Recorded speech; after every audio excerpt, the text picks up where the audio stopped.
के सड़िया कीन देती ना तो मैं अपने घाव लग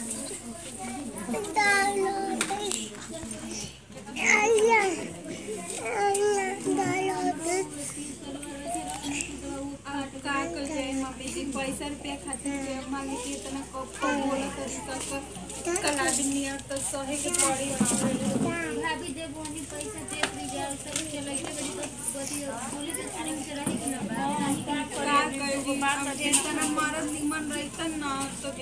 इतना ना करे के रह मर्दे कमा के देता जो बात बोले तो बर्दाश्त करत ए हनिए की गुलामी करे का करी कि ना करी एगो हमर मरद ऐसन पियक्कड़ बाणन की अन्ना हमरा से शुद्ध बोलेला ना ना हमरा से एक बात बताओ वो ओकरा घर में उनके देवे खातिर पैसे ना लो ओकरा दारू पिए खातिर पैसा कहां से आ जाए अरे पियक्कड़ बिना कहां से मिल जाला मम्मी गेहूं अचार चुरा के बेचलन तब ना काहे नी ई बतिया तू आज हमरा के कहत रहो पहले तो मुझे देख लेना मम्मी मैं सब छोड़ी ना है मम्मी जी तोरा ना कह छ ओई बिन ओकरा के जाय दिए मम्मी जी उहे दोनों बाड़ी सन तो हमनी के घर के खर्चा चलता जननी सही कहत ना रहती तो अगर पढ़ा लिखा ना तो नहीं भैया ना कि अगर मम्मी जी उनको कह देबी ना तो डरे हमको मारे लगे डरे ना कर चाहे जा मम्मी जी जा दे मम्मी जी हमरे के सड़िया जाए तो मैंने भगवान के न्यूज़ से न दुआर दिखाइए देलन ना बुझू के बात पे पेट तो भरत पेट के भूख खातिर आदमी का ना करे हमनी के पेट के भूख शांत करे खातिर अपना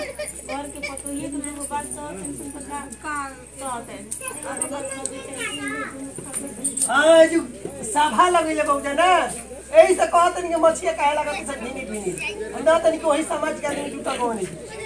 के तो लेके जाके काम करे के का हो तू ना चाहिए भैया मतलब दिन भैया मतलब कि बाबू हम का कहि तोरा के कितना हमनी खटी जब दिन भर ये काम करतनी हमरा ई लिखे बुझा बात छोटी आइला सी तबे चाय बना के दे खटे वाला के देना किया लाई पहले याद रख लो खटे वाला के कहू देना किया लाई तो सही है बबुआ की खटे वाला के कहू देना दुखला तू ते को 22 को बार ना ते या तो बोले पहले मार लगा ब्याह तीन के पहाड़ याद नहीं थे तीन के पहाड़े याद नहीं थे आए दर कौन पूनम खुशी से हो हम ना जानी भैया ऐसा न कर ना बोल नहीं ना दे बोल बढ़िया बात चलो है ढेर बोल दे कुछ कहो बता चलिए एक्शन तोरा के त कहाला पे तोरा दुख लग जाता तनी से 3 के पहाड़ 3 दिन में तू याद करते त ते का नौकरी करबे रे मतलब भैया तो आगे लोग भैया का मतलब और एकरा के नवई रही घुमत ना सही मम्मी दूर जब देवे ना वो ने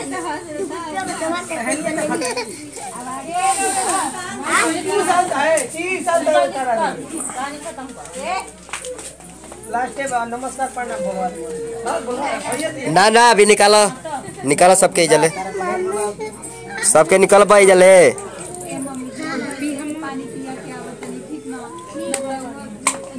अब हमारा जीता जी भी पहले ना सर हमारे मेहरानू नौकरी करती हम कुछ भी कर सकते हैं जाते हैं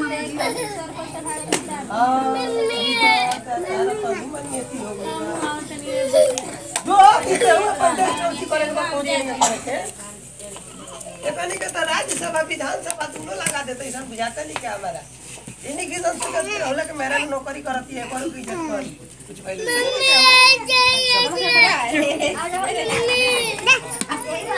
ए हमार पर्स कहां बा पर्स रख का कहां बा घर में धरा गेल होई कहीं नमस्कार परिणामी हमनी के पारिवारिक एंटरटेनमेंट वीडियो अच्छा लगे तो दिल से लाइक करो शेयर करो कमेंट करो नौकरी का मतलब ई ना होखेला कि सब कोई के इशारा पे नचा के रखे लेकिन वीडियो में बहुत गलत कह लीजा रोज सब बिल्कुल मत करम ध्यान दे वीडियो अच्छा लगे तो दिल से लाइक करो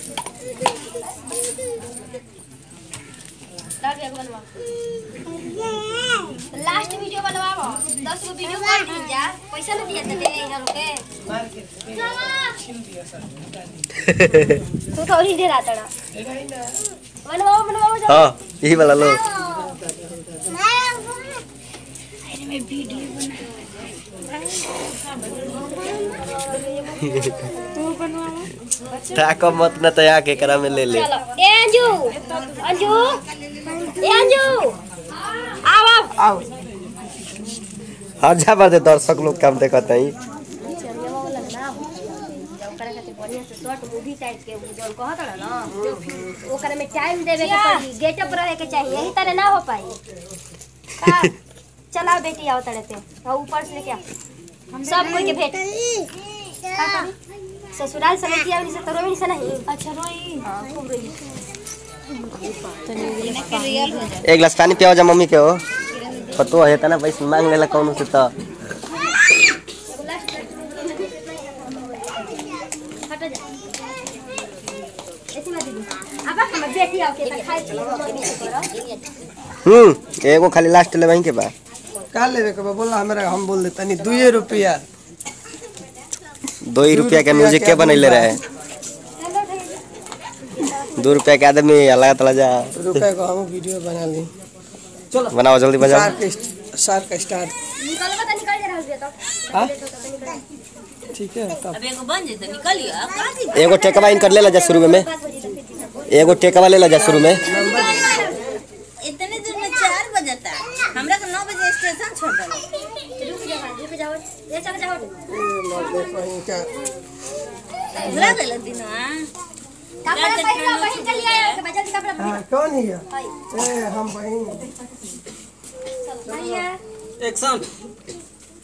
आज हमर बेटी आवती अब का जी हम जीरो खोल वो नहीं की मतलब बेटी आओ तो इतना खुश रहो बहाना है। ना हमरा भूख लगल बा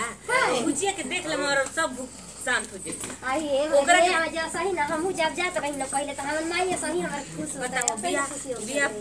बोलो तो पहला बेच बेचारी आवती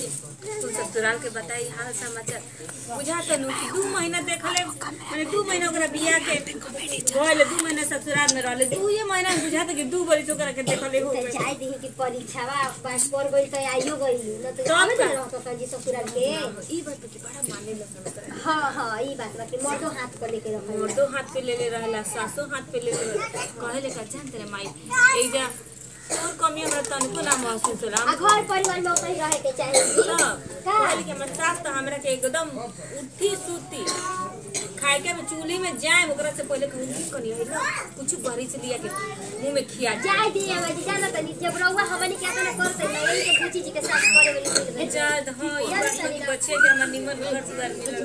देखी ई एकदम सीढ़ी पे सीढ़ी लागल बा ठीक ना जब रहुआ करब तो रहुआ बेटी के कोई करे वाला रही ना तो रहुआ दुख तो रहुआ बेटी के कोई दुख ठीक है कहत रहे कनी हम सब के भलाई कोले बने हमरो बात आज हमरा भैया के बड़ी माने नहीं सब साथ मिले गई माने वाली हमर ननद के साथ मिल गई माने वाली हां ज्यादा ही टेंशन तो कम से कम ना नु रही हां अना त निमन ससुराल ना मिले त महतारी के टेंशन रहेला लेकिन नहीं की आवत ये वाला दे शुरुआत कर दे हम के घर दा पर पहले ही बात ना होई अच्छा का ए दीदी दीदी आ ओकरा खातिर करो सुना ए बड़की दीदी ओकरा पनीर का सब्जी बड़ी कनिया परीक्षा का तनी पीस दी बुझी जी आवत नहीं तो अच्छा रुका अबे पीस छक दिया ही ना ओसे का नहीं की गाड़ी उड़ी से आवत अब का हो माने कि माने गाड़ी से नहीं की आवता माने अपन रीति रिवाज ना कर जाई हम अभी देख दे तनी पहिला बात के दिन नहीं कि आओ तो परिचय देव का तो मन मिक्सरा में पिटा जाए छोट से का हो जाए गीला हो जाए मिक्सरवा ना गिला होई